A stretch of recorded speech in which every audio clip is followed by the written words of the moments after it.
ロサンゼルスタイムズの記者ジャック・ハリス氏とスポーツコラムニストのビル・プラシュケ氏、ディラン・ヘルナンデス氏がロサンゼルスタイムズの YouTube チャンネルにてトークセッションを繰り広げました。その中で話題は今季からドジャースに入団した佐々木朗希投手を獲得したことに触れ、この件で皮肉なのは他のオーナーたちのケチさがこのルールを作ったってことなんだよ。つまりそのせいで佐々木が16歳のドミニカの子たちと同じ枠で扱われることになったんだ。こんな馬鹿げたシステムあるかと指摘。さらに話は人気のドジャースグッズでもあるボブルヘッドや大谷選手の注目度にも触れ、とても興味深い内容に。地元記者は大谷投手や佐々木投手、そしてドジャースをどのように見ているのでしょうか。ということで今回は地元紙ロサンゼルスタイムズの記者とスポーツコラムニストが語ったドジャースについて実際の映像を翻訳してお届けしていきたいと思います。それでは行ってみましょう。I was going to try to ask you guys like a debate-worthy question, but it seems like the approval rating for what the Dodgers have done this winter is pretty high. I mean, is this about as good as you could have expected the team to look roster-wise, depth-wise, star talent-wise going into spring? This is the best offseason by a defending World Series champion in history. It's the best offseason in Dodger history. It's a historic offseason, maybe best offseason in baseball history, period. They got everybody they wanted. They got everything they wanted. They had everything they needed. They have everything they need. This team is invincible. I'll tell you right now, they're invincible. I'm calling a World Series championship right now. I'm calling it. Calling it. I mean, earlier we were talking about offline, like putting standings in the paper to compare where they are with the 2001 Mariners. Let's do that. I think that's a great idea. for MLB's all-time win record. I don't know. Can you poke a hole in this, please, with your negativity? I really can't. I mean, I think it's an indictment on all the other owners, right? I mean, it's funny because these teams have done like a magnificent job, I think, of convincing all their fans that spending money is like not cool or not smart, right? I mean, frankly, the Dodgers have done this for a while, and now everybody's kind of followed, kind of this more kind of economically conservative model, and the Dodgers are like, wait, so you mean we can get anybody we want? Because even you look at like Kirby Yates, right? I mean, that guy's just kind of around because nobody else wanted to pay him, I guess, right? Like, and the funny thing too is I know people were complaining about this whole Sasaki thing. The irony to me about this is that it's the cheapness of all the other owners that created this rule that allowed Sasaki to be grouped with a bunch of 16-year-old Dominican kids. I mean, this is like a ridiculous system, right? But it all happened because, Yu Darvish, Daisuke Matsuzaka, right, their posting fees got into like the 50, 60 million category. And owners were like, well, we don't want to have to pay market value for these players anymore. Let's find a way to get them cheaper. And so now you got this system where the Dodgers were able to get Sasaki, who might finish the season as a top 10 pitcher in the league. Yeah. He's going to be playing for minimum salary, and all these cheapskate owners have no one to blame but themselves for this. Yeah, I mean, I was amazed. I told the viewers to go to Dylan's column from 5 years ago. Dylan went to Japan, and he found Sasaki, and he predicted this happened. It was the most Western column I've ever read. It was incredible. I mean, he threw 100. You went to his high school.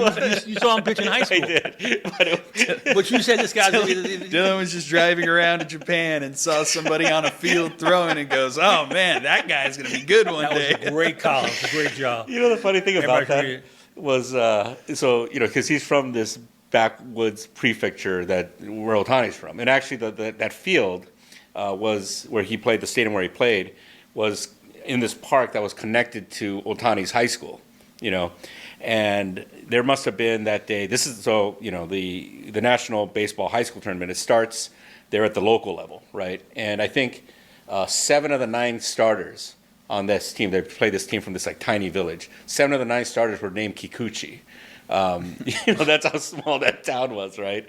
And yet there were like probably 300 reporters covering this thing, and the fact that like I showed up there, everybody was like, "What?" Right? The fact that an American is here I ended up on the front page of basically like after Sasaki had his scrum, I held the scrum, and they're asking me all these things like I'm a scout, and I'm like, well, he looks like a pretty good athlete to me, like I know. You wrote the story a lot like you were a scout. The story was great. You called it. Thank you, Plush. You called it. It's amazing. Well, I also said Keenan Christian was going to be the next Reggie Bush. I think when Matt Harvey made his first start for the Angels, I said the Dark Knight has returned. You thought who was going to be the next Reggie Bush? I don't know. Keenan Christian. Who? He had one great game. Never played again. Well, he was like the 100-meter champion in California as a high school senior. I'm amazed, actually, that the guy who was calling USC to go to the playoff after one game last year would make such bold proclamations like that. I said he was in Vegas and he wanted to get his money's worth. But, okay, on the owner point, I think this is the real hot button issue around the sport right now, which is all the spending the Dodgers are doing. They're like $80 million past any other team right now on the luxury tax payroll. All the players they've added, the apparent or potential competitive imbalance or superiority that their roster is going to have this year, like, is this bad for baseball, has become like the big question. We were at FanFest the other day. Players kind of downplayed that. They're not looking at themselves as villains. They keep making the point Dylan did, which is like, the Dodgers, if other teams are upset by what the Dodgers are doing, why aren't they spending more money? Why aren't they being more aggressive? But as you guys look at this, like what do you make of this idea that what they're doing could be bad, that, it's changing the dynamics of the sport? Like, is this complaining? Do you think there's bigger Only actual two things? Two of the last 15 highest payrolls who won a championship. It doesn't necessarily mean it's more than money. It's about culture. It's about ability. It's about brains. It's about savvy. The Dodgers have everything other teams don't. And just because they use their money, they use it wisely, they shouldn't be penalized. This is good for baseball. It's good for the Dodgers. The Dodgers are listening to their fans. They're the one team in baseball that listens to their fans and does what the fans want. Well, let's kind of pump the brakes on the savvy part. I think, honestly, if we had that money, the three of us could run the team. Sure. Let's go sign Blake Snell. I mean, it's not really brain surgery there, right? But I don't think, here's the thing, man. Like, anyone that says that this is bad for the sport is overestimating the popularity of baseball, right? And, what do we want? Like a Rangers Diamondbacks World Series again that nobody watched, right? I mean, the thing is, what this sport needs, right, and we've talked about this for a while, baseball is a regional sport, meaning guys might be popular in their markets, but you look at guys who have national advertising, who is it, like Ohtani? Maybe the list ends there.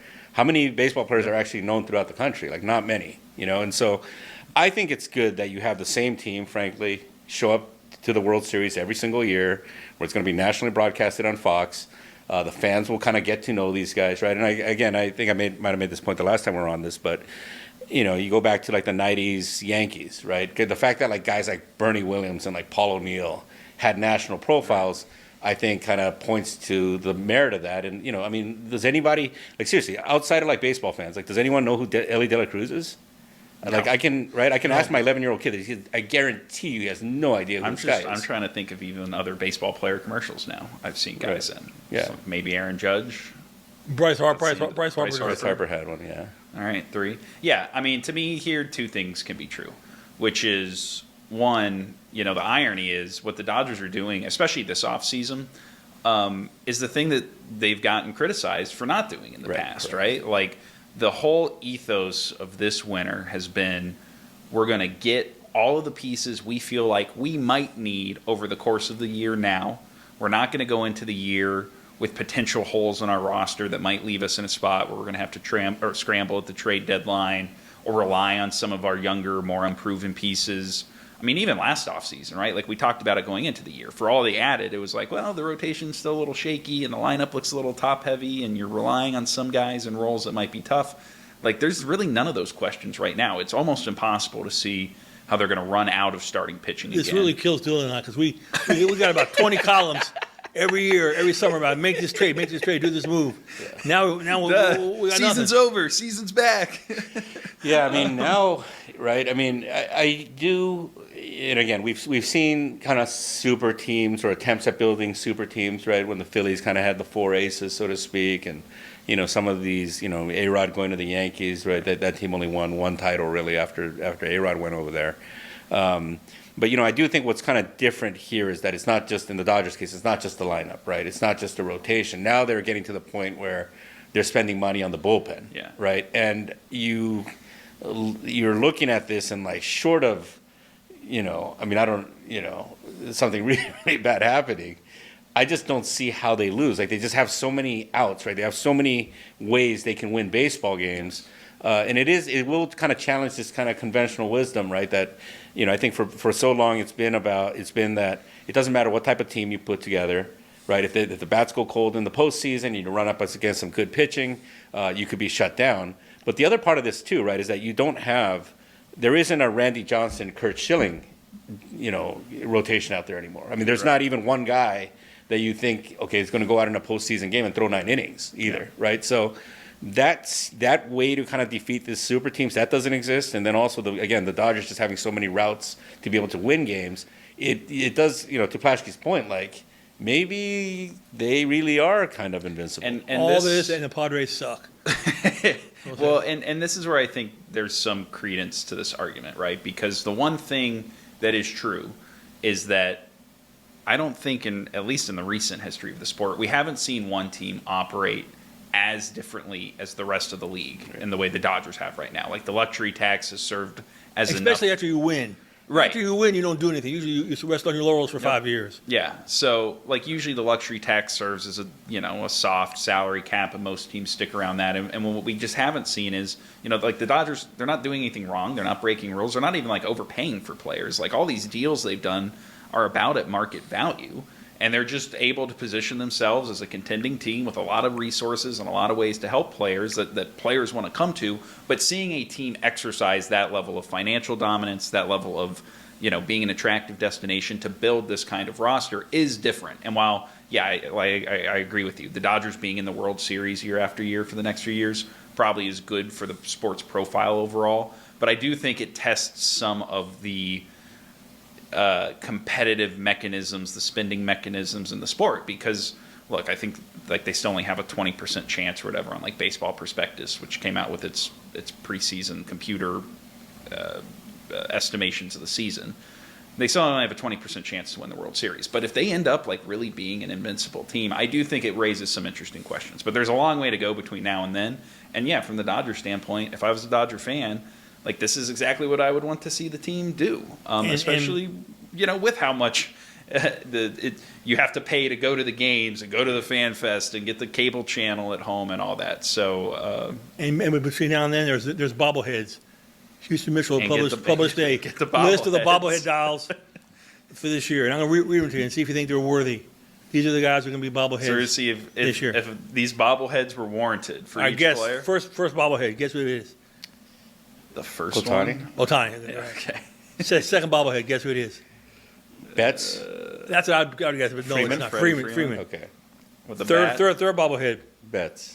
Dave Roberts. Oh, yeah. All right. Betts is fourth. Now, there's a piece of off-season business that hasn't gotten done yet. A new contract for the manager. I'm ready. I want to write about that. Do I have to talk about it on here? Or can I save it for my column?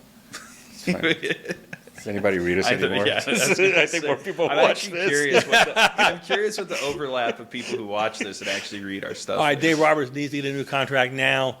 The appearance is bad. The appearance is that he's a lame duck. The appearance is that he has 1 year left on his contract. They haven't taken care of him. It's going to get done, but it needs to get done now before spring training. It's a good little teaser. All right, I got more. Back to the bobbleheads. Ice Cube is a bobblehead. We've gotten through bobbleheads and surgeons. So unless you guys have anything else to touch on. What's one thing you're looking for in spring training? I mean, this one's a little more boring. I am curious to see if Mookie Betts can play shortstop, because I think when you look at the roster, if that doesn't work, it might get a little complicated putting some of the pieces together. If it does, it's just one more thing that they can bank on. I'm just curious how big the crowds are going to be. I just think that as big as the Dodgers have been, over the last decade or so, I just think every year it's kind of gained momentum. And really, I think last year after they signed Otani, it kind of took another jump in popularity. Them winning obviously, signified another jump. And right now, right? I mean, I think part of the charm of spring training, I always tell people, hey, go to the workouts in the morning. I mean, frankly, that's better than watching the game. Watching your favorite players play 2 innings and getting pulled. You can watch him take batting practice and stuff. I'm just wondering now, given how overwhelming it was last year, are we getting to a point where they're going to have to maybe start charging just to kind of keep the crowds down? And I've always been the fans to no more free things for They fans. can't pay for spring No. training. Other than Look, bobbleheads. look, and same thing with like FanFest, right? I mean, honestly, I didn't like the fact that they started charging for this, but at the same time, you kind of look at this and it's like, well, if this thing's, I mean, Jack had to park on the street. And The beat writer. Apparently, I was not the only one. At Yeah. least I got in. Right. Which, You're not Japanese, Jack. Last question. You didn't show up like 6 hours early like all of our also friends. At spring training, who's going to be the most popular Dodger? Ohtani, it's not even close. You don't think Freddie Freeman? I mean, Freddie, yes. Because what happened last year, Freddie? But not in the. I mean, Otani's celebrity is just at a different level. But I think, Deej wrote about this, right? About just that's going to be like a moment that I think for an entire generation of people, they're going to remember that home run, right? It's going to be kind of it's going to be one of those markers of time for them. During this time I was that. I mean, some guy quit drinking because of Freddie. いかがでしたでしょうか。このチャンネルでは日本人メジャーリーガーなどを中心に野球情報をお届けしています。この動画が良かったら高評価、チャンネル登録をよろしくお願いいたします。今回も最後までご覧いただきありがとうございました。それではまた次の動画でお会いしましょう。